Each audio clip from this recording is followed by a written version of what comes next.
Hello there, fellow humans, and welcome to another episode of Your Replays, the series where I pretend to know anything while watching people that actually know what they're doing, basically. But first of all, we're starting off with Caliban here in the first battle, and I just have to ask the question of what's going on with the build of this vehicle, because we can clearly see that it does have a regular exhaust, which means that there is a petrol or diesel engine in the back.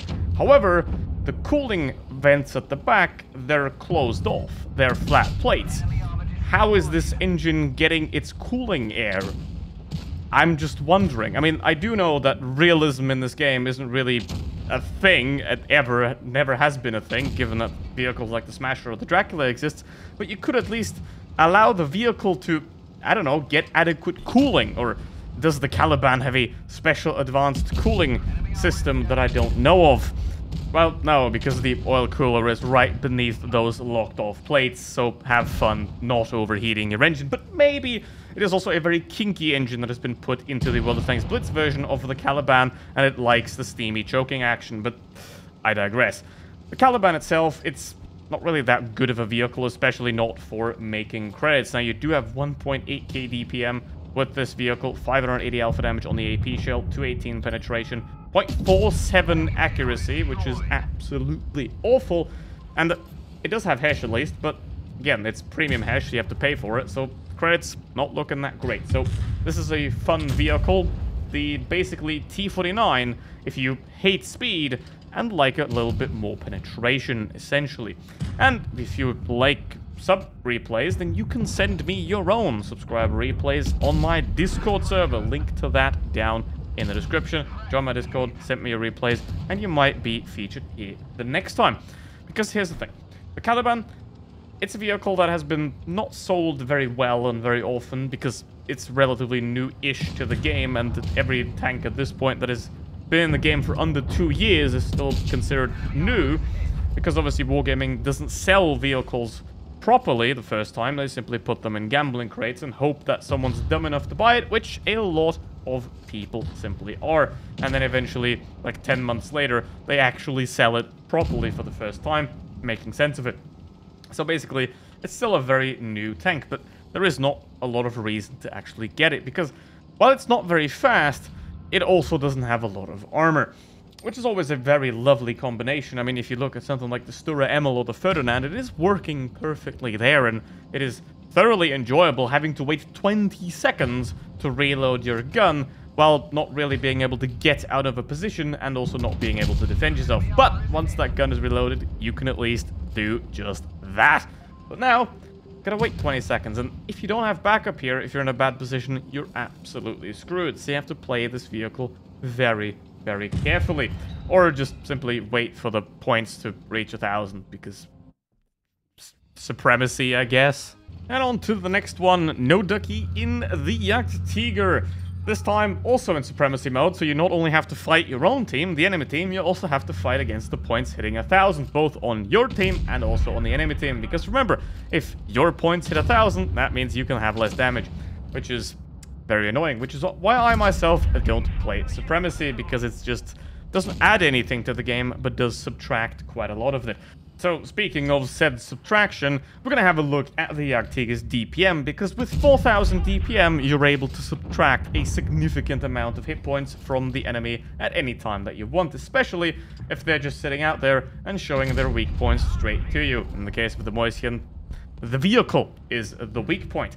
Now, the Jagdtiger is in a very unique position, and that is at tier 9, and it is very unlike the tier 10 vehicle after it, because the Jagdpanzer E100 is a high alpha damage, low rate of fire vehicle, where the Jagdtiger is sort of medium alpha damage, very high rate of fire for its alpha damage kind of vehicle. It's not very fast. The armor on the superstructure is very good, but the hull is very easily pennable. But in a situation like this, you can hide the lower plate, and you can be somewhat fine right here. Now the Moisien, he's just sitting there. He's hoping that with enough patience that the Jagdtiger is eventually going to lose interest. But that's not what's going to happen, because patience is a virtue and is also very important in World of Tanks Blitz. Always stay aware of what's happening around you, because most people don't have a lot of patience, especially in the times of TikTok, where your average attention span can be measured in microseconds. So once you essentially do something in World of Tanks Blitz, you react to it, And then 5 seconds later, that player will have completely forgotten that you even exist.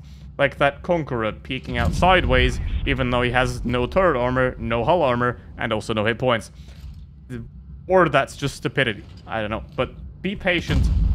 And most importantly, if someone is looking at you, someone's staring at you, just be patient. Wait, you don't have to peek them, because eventually, after a couple of seconds, they're just going to lose interest in you and drive away.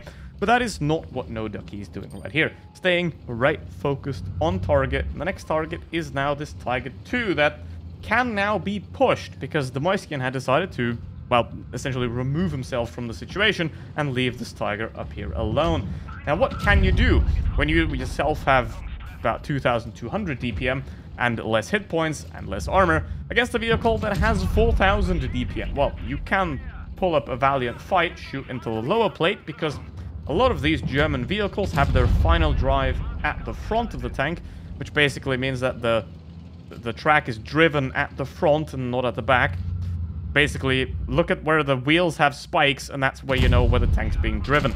And the German tanks are often driven from the front wheel, which means that you obviously have to put the drive shaft through the entire vehicle and then drive the vehicle at the front, which makes it very easy to shoot into the final drive below the lower plate and essentially cause engine damage, because you just shot off a very crucial part of your entire drivetrain. So watch out with your German vehicles, don't get shot in the lower plate, and because you might be losing your engine that way.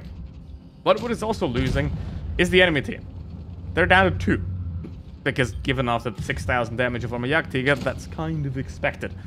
But the points are also going up, so it is very crucial here to use that little time that is remaining to get the last damage. But shooting into the dead, he's already dead. The Moiskin's already dead. You don't have to shoot him again. That's fine. Now, there we go. Beautiful. And now the LT-432. I guess he was a bit suicidal, but... Or he just very perfectly knew that the time would run out before anyone can shoot him. But all this, 6k damage and an ace. That's not too bad. Okay, I know what you're thinking. We're continuing with a smasher. And it has been in the auction recently for 10,000 gold, and it was gone in about 2 hours, understandably. So which means that now we have 3 smashers in the same battle. Very balanced, of course. I highly recommend not playing tier 7 for the foreseeable future. But Deep Dark here is in his own smasher, and he's gonna absolutely smash through the opposition. Or will he? I don't know. We've seen 2 very good games. Is it now time for a heartbreak? I don't know, but I know what it's time for. It's time to like and subscribe to this YouTube channel if you haven't already. Do it now. Anyway, the Smasher is broken, basically. It is confidently the only vehicle in the entire game at higher tiers, tier 7 and above, where I can confidently say, yes, this vehicle is entirely unbalanced and should not exist the way it should. With everything else, it's like, it's either very good or it's somewhere there. Because, I mean, you have the Object 752 at tier 9, for example, which is kind of bonkers, but it still is within a limit.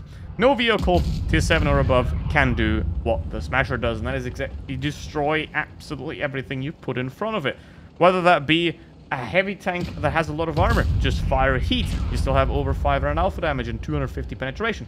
Or if it has less than 80 millimeters of armor, you can do 1,000 damage with a single shot. Yeah, you have a very powerful tool right here, but even the most powerful tool will help you nothing if your team is entirely made up of tools. So you gotta use your tool to help out the tools, not be tools, or something of that sort. And now here we have an SU-130 PM, a very potent tier 8 tank destroyer with obviously no armor whatsoever, and a Smasher. So Smasher versus Smasher, and an SU-130. So the prime goal here is to take out that SU-130 first, right? Get into a 1v1. The SU-130 gets a shot, and now you gotta push that guy. And there we go. Lovely snapshot. SU-130 is gone. Now, a disadvantage here, because the SU-130 got a shot off, the Smasher now has an advantage. So you want to be very careful in a situation like this, and you don't want to rush it too much. Now, again, this is supremacy again, which again makes it terrible, because the enemies have 2 cap circles, and they're also head-on points. So you don't only have to worry about the enemy Smasher having more hit points than you, you also have to worry about the points for the enemy team going up quicker, and that the enemy essentially winning if you don't do anything. which is why Supremacy is a terrible mode that you shouldn't play, once again. Basically, here, you have to be very quick, while also having to be very thoughtful. And the Smasher, it has a 15-second reload, so if you don't act quick enough, the points are simply going to run away from you by method of reload. And 1200 points, that is just about enough. And now, with a heat shell, that's not enough to get the Smasher killed in 2 shots. And while the trade there was successful and there was no return, it's still very critical because we have 920 points up on the clock, and now only comes the next shot. And after that, 930 points, 10 seconds of reloads left. This is gonna keep very close. The enemy Smasher is entirely incompetent. He's done absolutely nothing useful so far, and he's just throwing at this point. And now, another lovely snapshot just in time against the odds, against the enemy Smasher, and more importantly, against Supremacy mode. And now finally, we have a real battle in the ML 1951, but there is once again a Smasher around on the enemy team. That one identifies as a tank destroyer, I guess. Now, a Smasher identifying as a tank destroyer is not really a problem on its own, but it becomes a problem when you can't aim, because you have terrible accuracy. Now, the ML 1951 has terrible armor compared to the ML1, because 2000 DPM, 310 alpha damage, 3 shots, 0.33 accuracy, 10 degrees of gun depression, powder weight ratio of 12. It's not really that great. It does have the special speed boost that can get you around more prominently, but it has a lot less armor than the regular ML1, which makes it very easy to pen, especially on flat ground. If you're simply trying to hide the hull, that's not going to work because the turret is weak enough that a majority of especially tier 8 heavy tanks can just simply straight pen you through the turret. So you have to be very careful with this vehicle, even though it obviously is a little bit faster and also has the special speed boost available. So essentially, this is a vehicle where, not that it's bad, but its tech tree counterpart makes it somewhat pointless. Now, enriching the ML1 is also a terrible idea, given how absolutely terribly priced enrichment is. But this is one of the very few vehicles where, if you really like the ML1, then you can consider buying this vehicle. However, you're going to end up with a vehicle that does its job worse, basically, because if you have the gun depression, if you have the great turret armor, you're an absolute hull-down monster. The ML 1951, played here by Homicide, is not quite that, because you can play it hull down. But once you stop, once you get like 5 degrees of gun depression instead of 10, yeah, you can get penned through the turret. Now, not by tier 8 medium tanks, because Wargaming hates tier 8 medium tanks, probably, which means that any of them are pretty much terrible, equipped with terrible penetration, such as a T-54 Mod 1 with 175 millimeters. They're obviously not going to have a chance, but any decently equipped heavy tank will have absolutely no trouble penetrating your turret very easily. But despite that, 4,000 damage already done, very beautifully dealt here, and now the Caliban is a big problem. Wiggle back and forth, but the AP, it's just gonna go through. I mean, you're on flat ground, the low plate's exposed, it's gonna go through anyway. And now it's done. 2 versus 3. Despite doing 4.3k damage in tier 8, well, we have once again a team of tools. And the only teammate that is left has now simply just left the battlefield, but here comes the Jagdpanther 2, and given that he didn't pay attention in Kamikaze class, he absolutely whiffs his shot and gets shot down. So now, 5 kills, 4.5k damage, and 2 enemies left alive, a Smasher and a Tiger. Now the Smasher, he shoots AP and doesn't pen the ML. If he would have shot a heat there, the game would have been over very quickly. Now, rightfully here, focusing on the Tiger one here, because Smasher just fired. He's not a threat right now. The Tiger can fire. He's a much bigger threat. Shut down the Tiger. Very well done. And now Smasher comes and ends the battle with... Never mind. He doesn't actually even hit his shot. He just drives by and whiffs completely. And now the Smasher still has the advantage because he is still going to reload before the ML right here. So what is going to happen? Is the Smasher going to snatch away the crown of 7 kills? And no, he screws it up again with HE, shooting at the wrong place, at the most well-armored part of the vehicle, and screwing it up completely. So if there is anything that you do, if there's anything that you take away from this video, aim your shots don't suicide dive bomb, and the Caliban's possibly into erotic asphyxiation, but that's a side point. Anyway, with that said, thank you very much for watching, and see you for the next one. Goodbye.